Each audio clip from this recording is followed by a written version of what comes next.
Salut tout le monde, comment allez-vous? Moi ça va plutôt bien. Aujourd'hui on se retrouve pour une nouvelle vidéo pour parler un petit peu de Robert Pattinson et de son succès. Est-ce que Robert Pattinson commence enfin à avoir le succès qu'il mérite après, je trouve personnellement, autant d'années de galère et surtout, Twilight. Voilà, parce que Robert Pattinson, pour ceux donc qui l'ont connu très très tôt dans sa carrière, voilà, alors il y a eu Vanity Fair, mais je pense que beaucoup plus de gens l'ont connu via Harry Potter et la Coupe de Feu, donc c'était Cédric Diggory, et ensuite donc il sera dans Harry Potter et l'Ordre du Phénix aussi, mais là c'est plus des images d'archives, etc. Mais je pense que beaucoup plus de gens l'ont connu via Harry Potter et la Coupe de Feu, et d'autres via donc Twilight donc, qui donc sera son truc à lui, voilà, qui je trouve là beaucoup trop marqué au fer rouge. En fait, ça a été Robert Pattinson, à peu près le même syndrome que Daniel Radcliffe. Les gens retiennent de lui que Harry Potter pour Daniel Radcliffe. Et pour ce qui est donc de Robert Pattinson, beaucoup retenaient Edward Cullen. Et depuis un petit moment, je suis légèrement en train de remarquer quand même que c'est légèrement en train de changer. Je veux dire, depuis à peu près 2020, c'est légèrement en train de changer. Et là, on dirait de plus en plus que ça commence très clairement à changer. Et beaucoup plus de gens commencent à avoir beaucoup plus de respect envers Robert Pattinson. Et je vais dire très clairement, il était temps. Il était temps parce que Robert Pattinson, c'est un acteur qui a du talent, mais qui a, je trouve pour ma part, été un peu fourmi sur le côté. Voilà.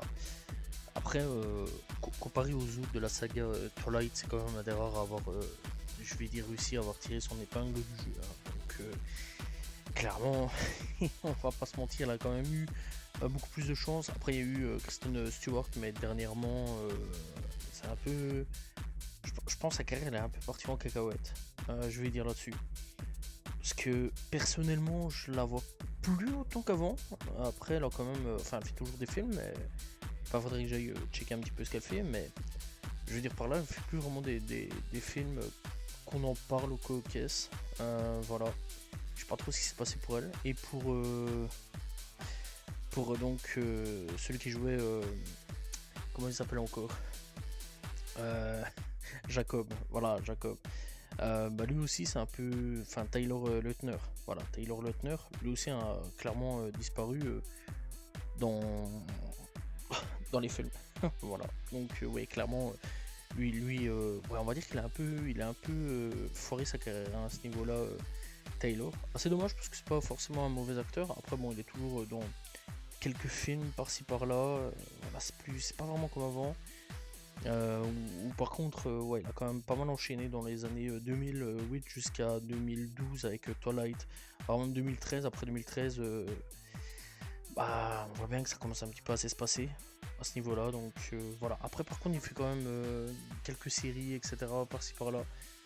Comparé à Robert Pattinson. Mais par contre, ouais, Robert Pattinson, quand on regarde à l'heure actuelle, au jour d'aujourd'hui, il commence de plus en plus à avoir du buzz. Voilà, c'est plutôt bon à ce niveau-là. C'est un très bon acteur qui, encore une fois, je le rappelle, je trouve personnellement, a été beaucoup coincé dans son truc, dans son rôle et on l'a pas beaucoup pris au sérieux avec Twilight, alors que quand même il avait fait quand même quelques bons films, je trouve. The Lost City of Z était quand même plutôt pas mal, voilà, même si c'était pas forcément l'acteur principal, si je me souviens bien. Je crois que c'était Tom Holland, si je dis pas de bêtises. Ça fait un petit temps que je l'ai plus vu, voilà. Mais je vais dire que depuis 2020, ouais, on prend un petit peu plus au sérieux avec Tenet, Batman où il était excellent, ça faut quand même le dire à ce niveau-là. Mickey 17, sorti donc en 2025, a été une grosse sortie. Il y a eu cette année-ci de drama, avant ça il y a eu Die My Love, il y a eu aussi donc l'Odyssée où par contre il était excellentissime. Ça, je dois être très honnête avec vous. L'Odyssée, franchement, moi j'ai énormément kiffé son acting à ce niveau-là, donc voilà. Prochainement, il va y avoir aussi Prime Time, Dune, voilà, et Air Home de Float. Voilà, donc il y a quand même pas mal de films, hein, pour cette année-ci. J'en compte quand même 6 à 7. 6 à 7 films à peu près. Ça fait quand même beaucoup. Voilà, donc un gros retour pour lui. Et puis 2027, Batman, hein, Batman 2, que j'attends vraiment avec impatience. D'ailleurs, Batman, assez dommage là-dessus qu'ils l'ont pas rajouté dans le DCU qui se fait à l'heure actuelle. Parce que je trouve très très bon. Excellentissime d'ailleurs dans The Batman. Voilà, mais clairement, oui, je dois dire les termes. Robert Pattinson, là en ce moment, est en train de faire un run de fou. J'ai hâte de voir un petit peu son futur dans sa carrière, etc. J'ai hâte de voir un petit peu ce qui va être proposé, ce qu'on va nous proposer comme film, voilà, ce que Robert Pattinson va pouvoir jouer, etc. Parce que c'est un gars qui peut jouer tout, vraiment tout. Vraiment, c'est un gars, il est talentueux à crever. Bon, mis à part que l'homme mystique, il le fait bien, donc ça va. Quand on regarde Batman, il le faisait très très bien, l'homme un peu mystérieux, etc. Quand on regarde Twilight, il le faisait très très bien, l'homme mystérieux, etc. Voilà, l'homme un peu méchant dans Odyssey, mais ça je vais vous laisser aller checker si vous l'avez pas vu. Il le jouait vraiment bien, vraiment excellentissime là encore.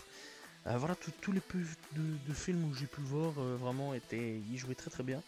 Donc voilà, franchement, ouais, je suis quand même plutôt content pour Robert Pattinson qui encore une fois était réellement cassé dans son rôle de Twilight pendant des années, des années, des années.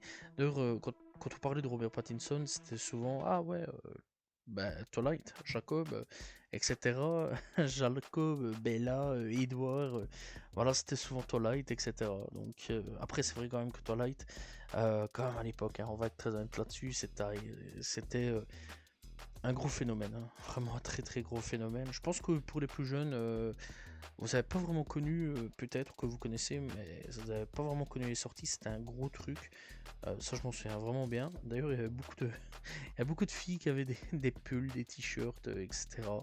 à l'effigie de Twilight. Ça, je m'en souviens. Beaucoup de filles qui aimaient bien, qui adoraient donc Robert Pattinson avec des t-shirts Twilight, Robert Pattinson, etc. Ça, je m'en souviens parfaitement. C'était assez marrant. C'était assez marrant. Voilà, donc c'est vrai quand même que ça a plongé une partie de jeunesse, on va dire, pour certains, dans le truc un peu délire gothique, Twilight, etc. Ouais, parce qu'il y a des gothiques qui portaient ça aussi. Je m'en souviens parfaitement à l'école. À l'école, il y avait des filles comme ça, un peu gothiques qui portaient des trucs Twilight. Donc voilà, après, c'était un phénomène. C'est pas forcément mauvais, c'est pas forcément bon, il n'y a pas forcément. Voilà, un truc de ouf. Je vais dire, c'est pas forcément un truc de ouf, mais c'est pas forcément mauvais dans l'ensemble.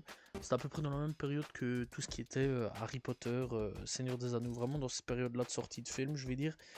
Donc voilà, et très sincèrement, ouais, c'était de très bonnes petites sagas, je vais dire.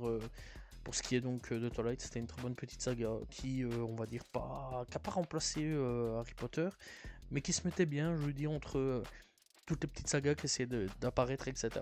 Et c'est une des rares sagas d'ailleurs qui a réussi à avoir une dans cette période un début et une fin, parce que bon après les sagas se sont un peu toutes cassées la gueule à ce niveau-là, dans cette période-là, sauf Harry Potter et le Seigneur des Anneaux et Twilight. Je veux dire, c'est un peu les survivants. Après il y a eu Hunger Games, mais ça c'est après que ça a un peu arrivé. Mais oui, clairement, je suis quand même plutôt content. Donc voilà, j'ai hâte de voir encore une fois le futur de Robert Pattinson, excellentissime comme acteur, qui mérite enfin plus de reconnaissance et qui, je le remarque, a un petit peu plus de reconnaissance. Par contre, je remarque quand même que pas mal de gens sont un peu en train de râler parce qu'on le voit beaucoup cette année-ci. Profitons, parce que c'est pas un acteur forcément qu'on a vu énormément ces dernières années, ou alors si, mais dans des petits films de niche, quoi, je veux dire. Voilà, il n'y a pas beaucoup tourné dans des gros films, c'était tous des petits films de niche, etc. Et il n'y a que depuis cette année-ci, je veux dire, depuis 2020 à peu près, donc qui commence un petit peu à sortir des sentiers battus tout en restant donc dans des gros blockbusters, des petits blockbusters, voilà. Il essaie de faire les deux et ça c'est quand même plutôt cool. Et dans l'ensemble, franchement, profitons pour cette année-ci, je veux dire, parce que encore une fois, enfin, il a un petit peu de reconnaissance et ça fait plaisir. Voilà, c'est donc la fin de cette vidéo sur Robert Pattinson. Je voulais un petit peu en parler, voir un petit peu comment il allait dans sa carrière. J'espère que vous avez apprécié la vidéo. N'hésitez pas à vous abonner, liker, commenter, partager. On se retrouve demain pour une nouvelle vidéo. Salut tout le monde. Ciao, ciao.